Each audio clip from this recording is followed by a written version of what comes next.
sacrifice. For some it's only a word and for others it's a code of life.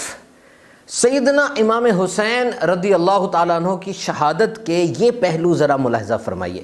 Number 1، آپ سفر میں تھے یعنی پردیس میں۔ نمبر 2، تنہا شہید نہیں ہوئے بلکہ ساتھ رفقا، اہل بیت اور معتقدین کی ایک تعداد تھی۔ اور یہ سب انفاس قدسیہ ایسا نہیں تھا کہ امام حسین رضی اللہ تعالیٰ عنہ پہلے شہید ہو گئے اور یہ سب افراد، یہ سب انفاس قدسیہ بعد میں شہید ہوئے، بلکہ یہ سب فیملی ممبرز، اہل بیت، معتقدین، رفقا، یہ پہلے شہید ہوئے اور آخر میں انتہائی صفاقی کے ساتھ امام الشہداء سیدنا امام حسین رضی اللہ تعالیٰ عنہ کو شہید کیا گیا۔ اور ایسا المناک واقعہ اور ایسا سانحہ حضرت آدم علیہ نبینا علیہ الصلوۃ والسلام سے لے کر کسی نبی کی اولاد کے ساتھ پیش نہیں آیا۔ میدان کربلا میں یہ ساری آزمائشیں اکٹھی آئیں، مال، جان، بھوک، پیاس اور پھر اولاد۔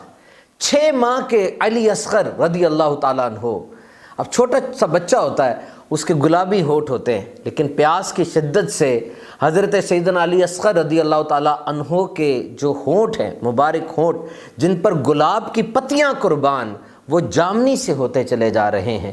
اور پیاس کی شدت کتنی ہے، کربلا میں گلشن رسالت کی یہ سب سے ننھی کلی ہے، اور جب امام حسین رضی اللہ تعالیٰ عنہ انہیں اپنی گود میں لے کر میدان کربلا میں آتے ہیں اور پانی کے بارے میں ابھی بات کر رہے ہیں کہ حرملہ بن کاہل مردود نے زہر سے بجھا ہوا ایک تیر مارا جو کہ سیدھا سیدنا علی اصغر رضی اللہ تعالیٰ عنہ کے خوش حلقوم کو چھیدتا ہوا امام حسین رضی اللہ تعالیٰ عنہ کے ہاتھ میں، بازو میں کھب گیا۔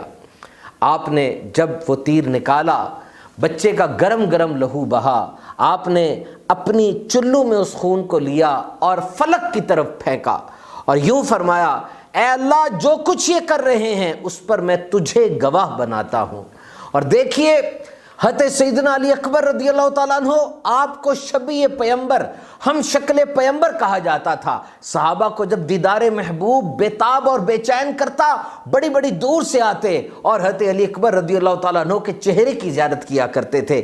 آج یہ 18 سال کے نوجوان جب کربلا کے میدان میں نکلتے ہیں، عمر بن سعد طارق بن شیت کو کہتا ہے کہ جا سیدنا علی اکبر رضی اللہ تعالیٰ عنہ سے مقابلہ کر لے، اور اگر تو مقابلہ کرے گا میں تجھے موصل کی حکومت دے دوں گا۔ دیکھیے یہ کیا ہو رہا تھا، یاد رکھیے، سوچ لیجئے اور ذہن میں بٹھا لیجئے، ambit this thing in your mind. یہ عہدہ، یہ دولت، یہ منصب، تاریخ انسانی میں ان چیزوں کے غلط استعمال نے بڑی تباہی مچائی ہے۔ یہ فرعون، ابو جہل، حامان، یزید، یہ عبرتناک مثالیں ہیں۔ یاد رکھیے، عہدہ تو ایسی چیز ہے کہ جب انسان تخت پر بیٹھا اعلان کر دیتا ہے نسلیں کاٹ دو، نسلیں ختم کر دو، لیکن پھر عہدہ چھن جاتا ہے، اور ہم نے دیکھا ایسے لوگ گھسیٹے جاتے ہیں گلیوں کے اندر، اور اس عہدے کو حاصل کرنے کے لیے عزت، سیلف رسپیکٹ، حتیٰ کہ ایمان تک گنوا بیٹھتے ہیں، اور یہ چیزیں کسی کی سکی نہیں ہوتی۔ اولاد بھی انسان کو ایسے دغا دے جاتی ہے، صرف اعمال کام آتے ہیں۔ انسان یہ سب کچھ دیکھتا ہے لیکن اسے نظر نہیں آتا، اس کے کانوں کے اندر جا رہا ہے لیکن اس کو سنائی نہیں دیتا، وہ سمجھنے کی کوشش نہیں کرتا، روز اپنے سامنے لوگوں کو مرتے دیکھتا ہے، ذلیل ہوتے دیکھتا ہے، گرتے دیکھتا ہے، لیکن اپنے آپ کو سمجھاتا ہے کہ میرے ساتھ تو ایسا نہیں ہوگا۔ یاد رکھیے، اللہ رب العزت کا خوف یہ ہر چیز کی اصل ہے۔ جو کچھ بھی کرنے جائیں شریعت اسلام کے اصولوں کو ضرور مد نظر رکھیں۔